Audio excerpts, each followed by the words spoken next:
संसार में अगर सबसे बड़ी कोई कठिन काम है वो है किसी के मन को बदलना। किसी के मन को बदलना अर्थात हमारे विचारों को उनके भीतर प्रवेश करवाना। किसी के भीतर प्रवेश करवाना अर्थात उनको मनाना, उनको समझाना और जिस तरह से हम सोचते हैं हमारे विचारों के साथ, हमारी विचारधाराओं के साथ में वे भी चल पाए, ऐसी क्रियाओं को करना इतना सरल बात नहीं है। इस संसार में हम जो कुछ भी देखते हैं किसी के विचारों के साथ में, किसी की विचारधाराओं के साथ में अन्य लोग जब चलते हैं वहां पर एक भीड़ होती है, वहां पर एक झुंड होती है। वैसे परमेश्वर के लिए कोई काम कठिन नहीं है, कोई काम असंभव नहीं है, लेकिन परमेश्वर कभी किसी के मनों में जबरदस्ती अपने आप को प्रवेश नहीं करवाते हैं। वो परमेश्वर हमेशा मनों को बदलने की कोशिश करते हैं, उन्हें समझाने की कोशिश करते हैं, उनके सामने अपने आप को प्रकट करते हैं और जब उनका एहसास होता है उसके बाद ही वे परमेश्वर को स्वीकार कर पाएंगे, उनको अंगीकार कर पाएंगे और उनके विचारों के साथ में, उनकी विचारधाराओं के साथ में, उनके सिद्धांतों के साथ में वे चल पाएंगे। इसलिए परमेश्वर मिस्र देश में मिस्रियों को, फिरौन को और उनके सारे कर्मचारियों को अपने आप को प्रकट करने में और अपने भुजबल को दिखाने में उनको छोड़ कोई और परमेश्वर नहीं है। इन बातों का एहसास दिलाने के लिए परमेश्वर ने कोशिश किया था। हमारी अगले अध्याय में हम देखेंगे परमेश्वर क्यों कर उनके सारे सामर्थ्यों के ऊपर, उनके सारे शक्तियों के ऊपर और उनके प्राणियों के ऊपर, उनके जीवों के ऊपर अपने आप का अधिकार दिखाते हैं। क्यों परमेश्वर अपने आप को उनके बीच में प्रकट करना चाहते हैं। उनके देव और देवता कौन थे और किसके ऊपर वे निर्भर थे और किसके संग वे चल रहे थे, और परमेश्वर क्यों चाहते थे कि वे उनके सहारे नहीं परंतु सजीव और उनका सृजनहार परमेश्वर जो एकमात्र परमेश्वर है, जिसने सारी ब्रह्मांड और विश्व को बनाया, इस धरती को बनाया, उन्हीं को देखे और उन्हीं से बातें करे और उन्हीं का अनुसरण करते हुए वो उनके संग चल सके। क्योंकि मिस्री जिनकी आराधना करते हैं वे उनकी बात को सुन नहीं पाते हैं, उन्हें समझ नहीं पाते हैं। एक मनुष्य को परमेश्वर की सामर्थ, एक मनुष्य को परमेश्वर की सहायता, एक मनुष्य को परमेश्वर की आवश्यकता इसलिए पड़ती है क्योंकि मनुष्य मात्र को इसकी मदद नहीं कर पाते हैं। मनुष्य इसलिए चाहता है, मनुष्य संसार से बढ़कर, उससे परे आगे देखते हुए दैविक संसार में पहुंचकर उस दैविक संसार से, स्वर्गलोक से परमेश्वर की ओर से मदद को मांगे, उसी की भुजबल को हम लोग देख पाएं, उसी की सामर्थ को हम लोग देख पाएं, उसी की सहायता को हम लोग प्राप्त कर पाएं। क्योंकि मनुष्य उससे प्रेम करते हैं, उनके बीच में चमत्कारों को करते हैं, उनकी पुकारों को सुनकर उनके पास भी आते हैं, उनसे बातें भी करते हैं, उन्हें समझते हैं।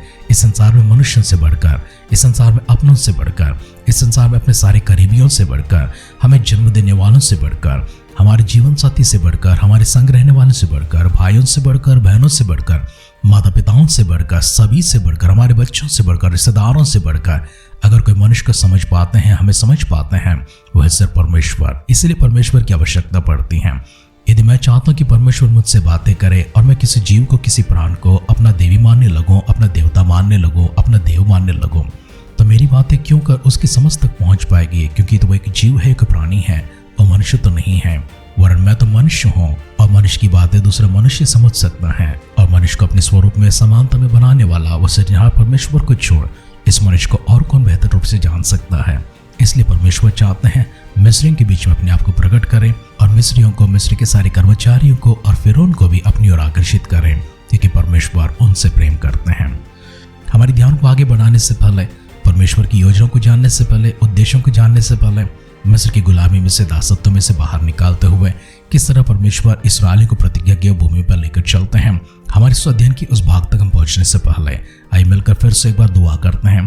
परमेश्वर के सानिध्य में अपने आप को समर्पण करते हैं, कृतज्ञ होकर, आभार मन के साथ में उनके सारे उपकारों को विस्मरण करते हैं, उनको धन्यवाद करते हुए इस नए दिन के लिए, नई आशीर्वादों के लिए, नए वचन के लिए परमेश्वर की दुहाई और महिमा करते हुए हमारे ध्यान को आगे बढ़ाने से पहले परमेश्वर के सानिध्य में जाकर अपने सिरों को झुकाते हैं, आंखों को बंद कर उनकी ओर देखकर मिलकर दुआ करते हैं। आइए प्रार्थना करें। मनुष्य को अगर कोई बेहतर रूप से जान सकता है, समझ सकता है, वो सिर्फ मनुष्य को बनाने वाला और अपने ही स्वरूप में, अपनी समानता में बनाने वाला आप परमेश्वर को छोड़ और कौन हो सकता है। आप सिर्फ मनुष्य को अपने स्वरूप में, समानता में बनाकर वहां पर छोड़ नहीं दिए हैं, वरन मनुष्य के मन को जानते हैं, उसकी भावनाओं को जानते हैं, उसकी इच्छाओं को पहचानते हैं, उसकी तकलीफों को पहचानते हैं, उसमें क्या बीत रही है और उसके साथ क्या हो रहा है। न केवल सब चीजों को आप जानते हैं, पहचानते हैं, वरन प्रभु जी अनुभव भी करते हैं। ऐसे महान दया गुण के साथ में और ऐसे महान दातृत्व मन के साथ में, न केवल हमें जानते हुए, समझते हुए, वरन इस समझ के आधार पर हमारे पास आकर हमारी हर प्रकार की मदद पहुंचाने वाले दयालु पिता परमेश्वर, अनुग्रहकारी पिता परमेश्वर, कृपालु पिता परमेश्वर, प्रेमी पिता परमेश्वर, हम आपकी शुक्र अदा करते हैं, स्तुति करते हैं, महिमा, प्रशंसा, गौरव, आदर, सम्मान करते हैं। आप हमारे उपासना पाने के योग्य हैं, अब हमारे धन्यवाद की भेंट को स्वीकारने योग्य है, आराधना के योग्य हैं, क्योंकि परमेश्वर हमें बनाने वाले, हमें चलाने वाले आपको छोड़ और कोई नहीं है। खुदा हर एक विषय के लिए आपको धन्यवाद करते हुए, स्तुति प्रशंसा महिमा करते हुए, हमारे अध्ययन में हमारा साथ देने के लिए, पवित्र आत्मा का अभिषेक हम पर उंडेलने के लिए, अपनी सामर्थ से हमें भरने के लिए, ज्ञान और समझ से हमें भरने के लिए, आपके वचन से हमसे बातें करने के लिए आपसे नम्र निवेदन करते हैं। हमारी प्रार्थना को सुनकर परमेश्वर आपने हम तक पहुंचे उत्तरों के लिए धन्यवाद करते हुए हमारे उद्धारकर्ता प्रभु यीशु मसीह के नाम से इस प्रार्थना को मांगते हैं, सुन और कबूल कर पिता। आमेन, आमेन, आमेन। आध्यात्मिक जीवन की दैनिक खुराक सुन रहे हमारे सारे प्रिय श्रोताओं को, परमेश्वर के प्रिय भक्तगणों को प्रभु यीशु मसीह के नाम में प्यार भरा जय मसीह की सुप्रभातम और शुभोदय कहते हुए हम सबका मनपसंद ध्यान केंद्र आध्यात्मिक जीवन की दैनिक खुराक में हमारे इस नए दिन में आप सबका स्वागत करते हैं। आइए हमारे ध्यान को आगे बढ़ाते हैं। हमारी अध्ययन निर्गमन की किताब उसकी 13वें अध्याय में चल रही है। पहला वचन से पढ़ते हुए हम आगे बढ़ेंगे। फिर यहोवा ने मूसा से कहा कि क्या मनुष्य कि क्या पशु इस्राएल में जितने अपनी अपनी माँ के चेटे हों और मेरे लिए पवित्र मानना, वह तो मेरे ही हैं। फिर मूसा ने लोगों से कहा, इस दिन को स्मरण रखो जिसमें तुम लोग दासत्व के घर अर्थात मिस्र से निकल आए हो। यहोवा तो तुमको वहां से अपने हाथ के बल से निकाल लाया। इसमें खमीरी रोटी ना खाई जाए। अबीब के महीने में आज के दिन तुम निकले हो। इसलिए जब यहोवा तुमको कनानी, हित्ती, एमोरी, हिवी और यबूसी लोगों के देश में पहुंच जाएगा, जिसे देने की उसने तुम्हारे पुरखाओं से शपथ खाई थी और जिसमें दूध और मधु की धारा बहती है, तब तुम इसी महीने में पर्व करना। 7 दिन तक अख़मीरी रोटी खाया करना और 7वें दिन यहोवा के लिए पर्व मानना। इन 7 दिनों में अख़मीरी रोटी खाई जाए, वरन तुम्हारे देश भर में न खमीर की रोटी न खमीर तुम्हारे पास देखने में आए। और उस दिन तुम अपने अपने पुत्रों को यह कह के समझा देना कि यह तो हम उसी काम के कारण करते हैं जो यहोवा ने हमारे मिस्र से निकालने के समय हमारे लिए किया था। फिर यह तुम्हारे लिए तुम्हारे हाथ में एक चिन्ह होगा और तुम्हारी आंखों के सामने स्मरण कराने वाली वस्तु ठहरे, जिससे यहोवा की व्यवस्था हमारे मुंह पर रहे, क्योंकि यहोवा ने तुम्हें अपने बलवंत हाथों से मिस्र से निकाला है। इस कारण तुम इस विधि को प्रतिवर्ष नियमित समय पर माना करना। फिर जब यहोवा उस शपथ के अनुसार जो उसने तुम्हारे पुरखाओं से और तुमसे भी खाई हैं, तुम्हें कनानियों के देश में पहुंचा कर उसको तुम्हें दे देगा। तब तुम में से जितने अपनी अपनी माँ के जेठे हों उनको और तुम्हारे पशुओं में से जो ऐसे हो उनको भी यहोवा के लिए अर्पण करना। सब नर बच्चे तो यहोवा के हैं। और गदही के हर एक पहलौठे की संति मेमना देकर उसको छुड़ा लेना। और यदि तुम इसे छुड़ाना ना चाहो तो उसका गला तोड़ देना, पर अपने पहलौठे पुत्रों को बदला देकर छुड़ा लेना। और आगे के दिनों में जब तुम्हारे पुत्र तुमसे पूछे कि ये क्या है, तो उनसे कहना कि यहोवा हम लोगों को दासत्व के घर से अर्थात मिस्र देश से अपने हाथों के बल से निकाल लाया है। उस समय जब फिरौन कठोर होकर हमको जाने देना ना चाहा, तब यहोवा ने मिस्र देश में मनुष्य से लेकर पशु तक सबके पहलौठों को मार डाला।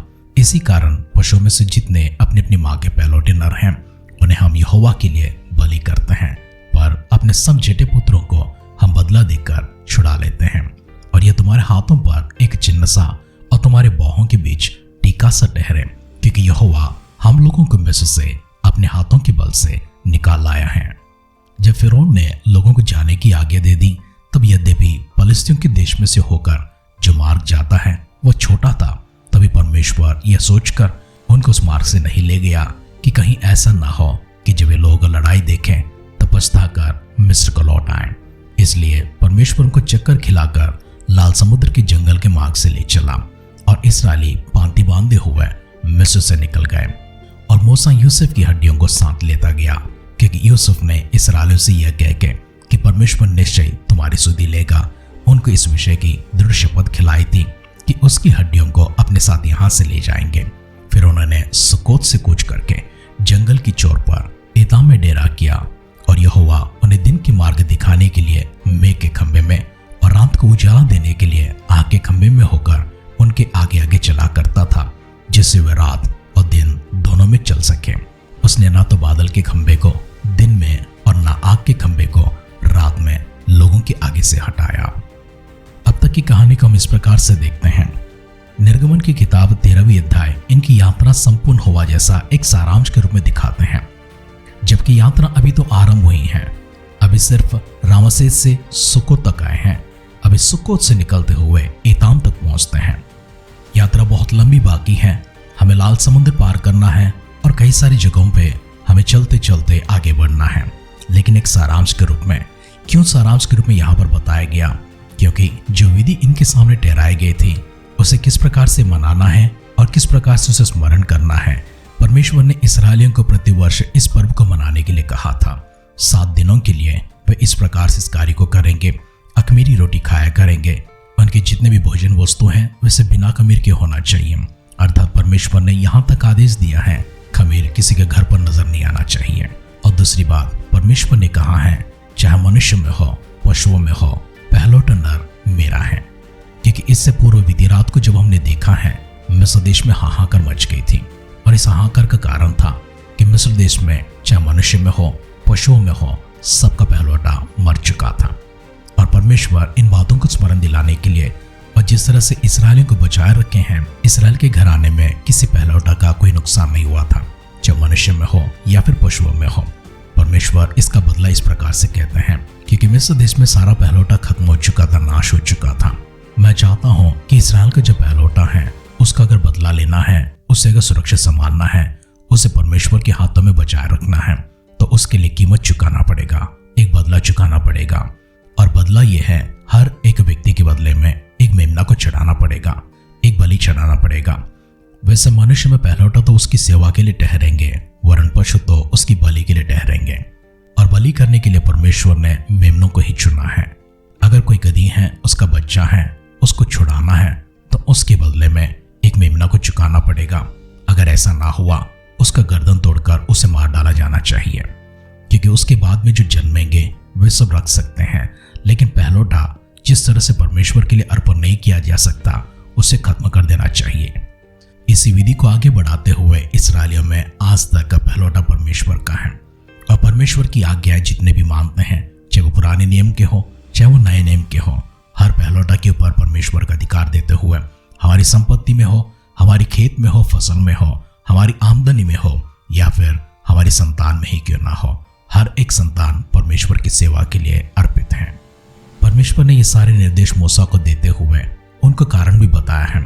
कल अगर तुम्हारे बच्चे तुमसे पूछें ये क्यों करते हैं, किस लिए हमें करना चाहिए और इसकी विधि इस प्रकार क्यों है, तब तुम्हें सारी कहानी बताना होगा। अर्थात हर एक वर्ष जब भी यह पर्व मनाया जाता है, इस्राएली स्मरण करते हैं किस प्रकार से परमेश्वर उन्हें मिस्र देश में से छुड़ाकर बाहर लेकर आए हैं, किस प्रकार के दासत्व में उन्होंने 430 वर्ष अपनी दर्द भरे जीवन को बिताया था।